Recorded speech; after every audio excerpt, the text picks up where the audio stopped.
Hello everyone and welcome back to my channel. Today I'm going to show you how to do this really pretty stitch. Now I've done it in a plain colour as well so you can see it. I'm calling this the bird foot stitch. Look at these little pretty bird feet. And my daughter was looking at this and she says, "Oh look, that looks like a bird has run all over it." And it really does. And on both sides. It's on both sides. It's a fully reversible blanket. Now I did this with a really big hook. I used a UK 8mm crochet hook for this pattern so that I could get it open and light. We're going into from spring into summer and look how pretty this is. And the same with this one. Look how open it is. I'll show you a sample of this done in a smaller stitch in a few minutes. Now for this one I used James C. Brett Flutterby. I've only got the one ball of this blue and it's called Quick Knit and it's James C. Brett. This one, the number on this one is BQ05 and that's for this little sample here. This one here is James C. Brett Marble. The number for this one is MT24 and this is how much I've got done with one ball of yarn. It's quite a bit and I've got 50 stitches on this one. This one's got 50 stitches and I did use this big hook as well, and I'll show you a sample with the smaller hook to see how much smaller this pattern is. So don't be afraid to experiment. And look how pretty it is. I just love the way now that I just keep thinking that's a couple of little birds' feet just popping and hopping up this little blanket. It is so pretty and this is so soft, this one. I'll pop that aside and I'll show you this one. Now the one thing you need to remember with this, when I show you, I'm not going to say it's a cluster stitch and you're using loops. When you pull your yarn through, you're making loops on your hook. One thing to remember, your first cluster and your last cluster is best made with 3 loops. All the ones in between are 4 loops. I'll explain that as I show you how to do this really simple pattern. The pattern of the little bird's feet is in this one too, but it's not so noticeable in a coloured yarn like this. It shows up so much better in a solid colour and it is so pretty. Look at that, it's so dainty as well and really nice and soft. This James C. Brett yarn is absolutely beautiful. I've only got the one ball of that blue and it was an odd ball that someone had sent me. I've got 2 of this one. This colour here, it's like a nice mocha sort of milky coffee colour. It's really pretty. So I'll show you the sample that I made with a smaller hook. And if you keep it with 3 loops at the end, I'll show you how to do it, remember. It gives you this wonderful straight edge. Look how straight that edge is. It is so straight. You don't even need a border with this blanket. It's straight all around the top, the sides. Your bottom is straight where you've done your foundation chain. That is straight too. A little sample. So this is a sample of it done in that smaller hook. So this is an 8 hook, a UK 8mm hook, and that's what I used to get this pattern, this open pattern. It's really pretty and it's much lighter than this one. This one was a 4. This is a 4mm crochet hook and it is much denser a stitch. As you can see, look at that, the way you just hold it, and then look at this one, how much softer and open it is. but give it a try. So you can use the smaller hook if you want, and this is the way the pattern comes out, and this is the way it comes out with a bigger hook, and that is the difference in it. It's either way, it's really pretty. Give it a try. It's a lovely stitch to use. So I'm still going to use this large 8mm crochet hook. This is a UK size 8mm. Now the chain count for this blanket is an even number, but it's going to be so simple it doesn't really matter. I'll show you when you get to the end of the chain if you've got an extra stitch, just to pick it out, because you're not going to use a lot of stitches for this pattern. So you'll do your chain, and it should be an even number of stitches. Make sure you don't do your chain too tight. And don't worry that mine is looking kind of wide because of this big hook.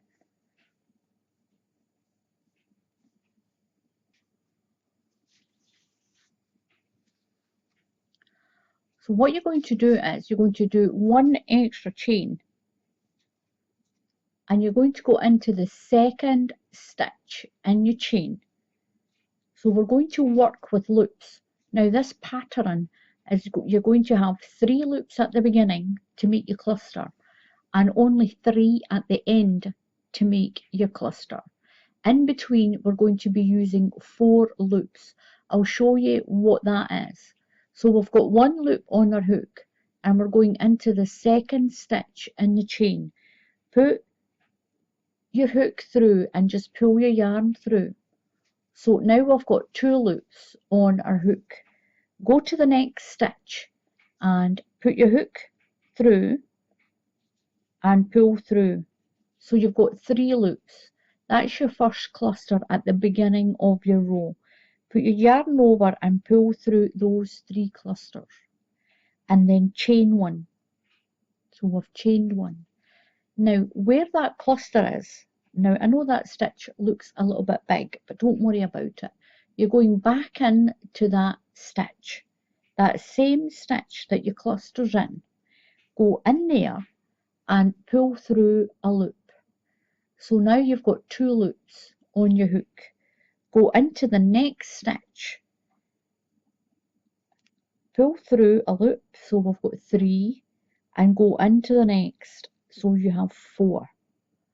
This is going to make your next cluster. Yarn over and pull through all of those loops, then chain 1.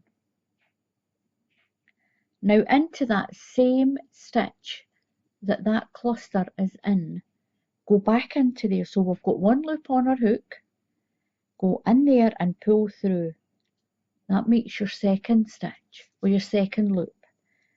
We're going to use the next 2 chains. We're going to use the next 2 stitches in your chain. So yarn through, pull through, you've got 3 loops. Through the next stitch, pull through, you've got 4 loops. Yarn over, pull through those 4 loops, and chain 1. Remember and do that chain 1. So into the stitch that you've just used, where your cluster is, go in there, pull through a loop. You've got 2 loops. Into the next stitch, pull through a loop. You've got 3. And the next stitch, you've got 4.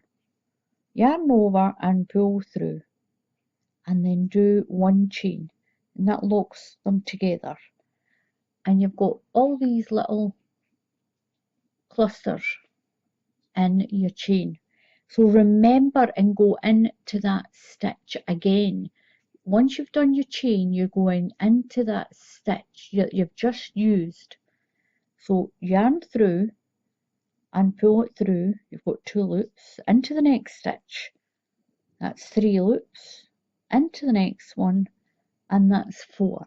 Yarn over, pull through all of those stitches and chain 1. Into that loop again, there, that's your stitch that you've just done, into there. You've got to use that again to keep your stitch count right. So pull through, and then 2 of your stitches from your chain. yarn over and pull through to meet the cluster, chain 1, and you do that all the way to near the end. Pull through, chain 1, just work your way along. Remember and go into that stitch you just used. You're using that stitch twice. And yarn over and pull through and chain 1. Now you should have 1 stitch left. If you've got 2, pick one out. You need 1 stitch here, so we're going into that same stitch again that cluster is in. We've got 2 loops. We only need 3 loops at the end. So into that last stitch, pull a loop through, and we've got 3 loops. Put your yarn over and pull through and chain 1.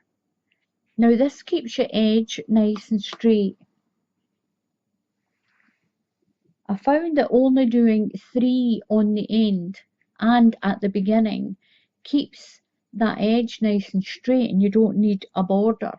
If you use 4 as we have here, these end ones tend to have a big lump sticking up like that at the end all the way up, and it doesn't look nice. So I found that just doing 3 stitches at the beginning and using 3 at the end, it keeps it slightly smaller of a cluster, and it stops it from sticking out at each section like this. It keeps it all nice and straight. So you just remember, at the beginning of your row and at the end of the row, you only have 3 loops on your hook.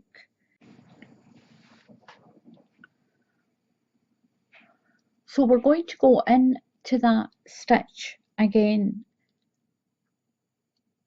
We're going to go into this stitch right below the one here. Just go through there, it's right where the cluster is, and pull through, and we've got 2 loops. Now go to the next stitch.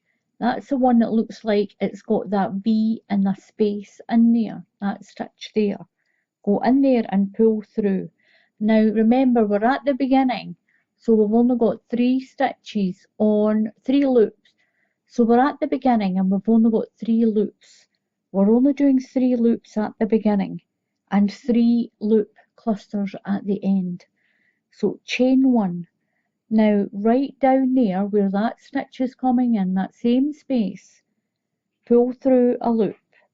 Then use the next 2 stitches in your work for your next 2 loops. So go through the next stitch and pull through a loop. We've got 3. The next stitch, pull through, we've got 4. Now when you pull your 4th loop through, if you're not in a big space like this, you've done something wrong here, and have a look and see where it's gone wrong. So put your yarn over and pull through those 4 loops and chain 1. So through that loop again, you've got 2 loops on your hook. Then through the next stitch, the top of the next stitch, pull your loop through, and the next one, pull your loop through. You've got 4 loops. You're going to do that all the way to the end. Remember your chain 1, and remember and go back into that same stitch. So we've got 2 loops, then use the next 2 stitches in your work. So through the top of that cluster, and then through that space. Yarn over and pull through, chain 1, into that space again, and then use the next 2 stitches. So that's the stitch on top of the cluster, and then that next space. Yarn over and pull through, chain 1. Use that space again to get your first loop, then use the next 2 stitches in your work. Go through the top of the next 2 stitches. It should be the one above your cluster. Oops, just push that hook through. This is quite slidey, this yarn. And pull through, and then the next stitch is that kind of long stitch between the clusters. Yarn over and pull through and chain 1. So the stitches you're using is this one you've just used, and then the stitch that's on your cluster, and then that longish stitch that's next, that's a space. And that's what makes your 4 loops. The one on your hook, then go into this space again that you've already used, and then the next stitch in your work should be above the cluster. Just push through both parts of that stitch and pull through, and through the next stitch and pull through and do a 1 chain all the way to near the end, and your last one should only be 3 stitches. Pull through, chain 1 into the space again, through the top of the next 2 stitches, pull through, chain 1. So I'm at my last cluster, and remember, your last cluster you're only going to do 3 loops. We've got 1 on the hook, and we're going into this chain space, this space here, the one that we've already used. There's a stitch in there already, and that's the one we're going to use again. You're not going to use the one in the top of the cluster. Go to the side and just go in to the side of that cluster and make your loop. This is what's going to keep that edge nice and straight. Just go into the side of the cluster and pull through, chain 1, and then you're going to turn. And then what you're going to do is you're going to repeat that row again. Repeat that row as many times as you want. So remember, you're going into that first stitch right here, right underneath that loop. So go in to there and pull your first loop through, then into the next stitch. That's your space stitch, and pull through. You'll only have 3 loops at the beginning, remember, and pull through those 3 loops and chain 1. Now you'll start doing your 4 loop clusters. That keeps, as you can see, it keeps the edge nice and straight the way I've showed you. Now if you need to rewind the video, just rewind the video, especially for these edges. So at the edge you're using the bigger stitch, and then you're going right into the end of the cluster here, just these 2 last loops of that cluster, and it'll keep your edge nice and straight on your blanket. Everything in between is done with 4 loops. So we're going into that space there again and pull through a loop, and then the next 2 stitches, that one and that one, the one above your cluster and the one where that space is. So go through that stitch, take the 2 parts of that stitch and pull through, and then the next stitch. You've got 4 loops, pull through, chain 1, and use that stitch again. You'll do that all the way along to the end, and that's what you'll repeat row after row after row. Remember, do your chain 1, and remember to use that stitch twice. So go into that stitch again, and then through the top of the next 2 stitches. You may just have to help your hook through that cluster stitch, the top one at the cluster, but it makes a really pretty pattern, and it's really nice. It's lovely in this James C. Brett chenille. It's so light, I can't believe it. It's really pretty, and you get your nice straight edge. That'll straighten up that one. Now if you were to do 4 stitches, that would be poking out really high like that, and when you do your next stitch, you're left with that sticking out if you use 4 loops at the beginning and the end. So do 3 loops, So when you work into that stitch on the way back, it'll straighten it out. It straightens it out and you get a really nice straight. You can see here how straight it's going to go up the sides. I'll show you this blanket here. Look how straight the sides are. They're lovely and straight. I'll show you here. You can see here how straight the edges are in the pattern. And it's a really pretty pattern too.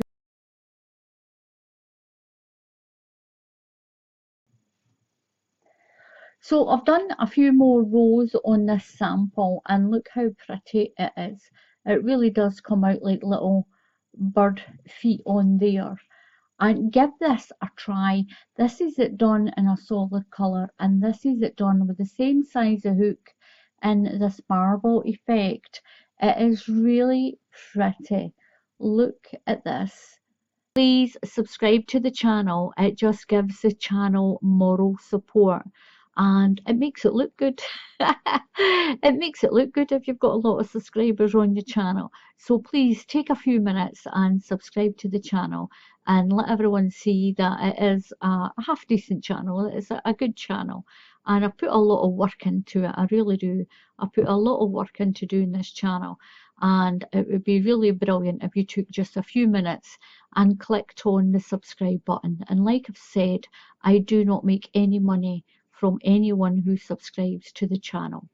And if you click on the bell icon, YouTube will tell you when I put up another tutorial, so you can keep updated with that. So thank you so much for watching. So until the next time, happy crafting and I'll see you all again soon. Goodbye.